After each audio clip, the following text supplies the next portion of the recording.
भाई मैंने कुछ दिनों पहले एक वीडियो डाला था समन वर्सेस वारंट पे, और मैंने क्या समझाया था कि कैसे केस फाइल होने के बाद में आपके पास पहले समन्स आते हैं, फिर नॉन बिलीवर वारंट आता है और फिर वारंट आता है।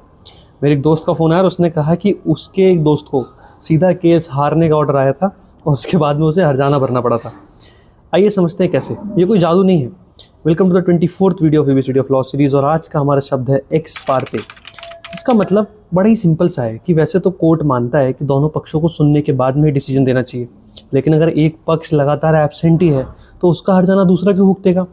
मान लीजिए आपने एक लोन लिया था, लोन लेने के बाद आपने ईएमआई मिस करी, लेकिन जब तक आप अपना घर बदल चुके थे, अब जब बैंक कोर्ट गया तो पुराने एड्रेस पे समन जा रहे थे, सर्व तो हो रहे थे लेकिन आपको नहीं मिल रहे थे। तो कोर्ट ने भी कहा कि order 9 rule 6 of the CPC के अंतर्गत वन साइडेड पक्ष को सुन के ऑर्डर दे दिया गया और आपके पास में आ गया कि भाई साहब आप तो केस हार चुके हैं। लेकिन क्या इससे बचने का कोई रास्ता नहीं है? क्या इसका मतलब ये है कि अब कुछ नहीं किया जा सकता?